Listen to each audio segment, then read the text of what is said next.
Let's come back to that story of the conflict in Azerbaijan's Nagorno-Karabakh region.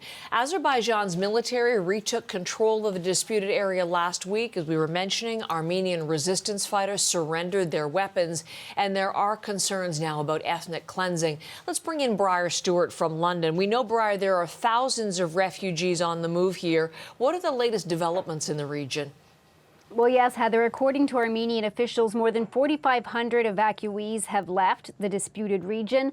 Some of them, particularly those that were living kind of near the front line of the conflict, they were escorted out by Russian peacekeepers. There's a peacekeeping contingent of about 2,000 that have been in the region for quite some time. But you have a lot of others that are trying to make their way out on their own. And it's very difficult because this is a region where a lot of people do not have cars. There's fuel shortages. And in fact, Nagorno-Karabakh had essentially been under a blockade since December, and so there's a lot of shortages. So it's very difficult for people to get out on their own. We understand that there's still a lot of people at the airport that are hoping to be able to get on a bus to get out. But more than 4,500 people so far, and really it is expected that in the days ahead that number is only going to grow. There's about 120,000 people living in the region, and after the 24-hour offensive that Azerbaijan launched last week, people have decided to flee. And the Armenian authorities that are in Nagorno-Karabakh,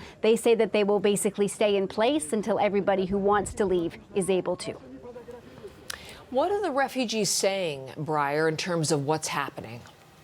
Well, certainly for all of these people, I mean, life has been very hard in recent months with the shortages of food and fuel. And now, really, over the last 5 days, it's just become unbearable, where people are literally fleeing for their lives. They feel like even though there is this ceasefire in place, they don't feel that their rights are going to be respected. They fear persecution. There are concerns that perhaps this is all, some kind of ploy to get everybody out of there, or some kind of, ethnic cleansing attempt. And we did speak with a Canadian, Rafi Elliott, who's been living in Armenia for more than a decade. He sometimes works as a freelance journalist, and he felt the need to go down to the checkpoint where people were coming out to speak to them firsthand. Here's some of what Rafi Elliott had to tell us. They're not fearing like an eventual or possible sort of hardships in the future. They know that if they do not leave right now, they will be dead tomorrow or the day after. Everybody here has relatives who have been buried in those lands, and they feel torn apart by the fact that they had to let those go. And yet they tell me that the decision to leave was not a hard one to make. They knew they had to leave.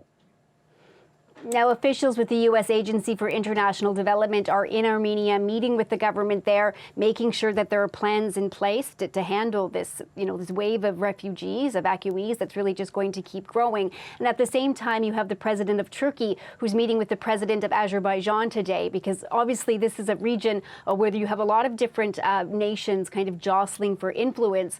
And while you have, Russian peacekeepers involved and you have the U.S. supporting Armenia, Turkey is a backer of Azerbaijan and has in fact provided weapons to the country in the past. Thank you very much, Briar. Briar Stewart from London this morning.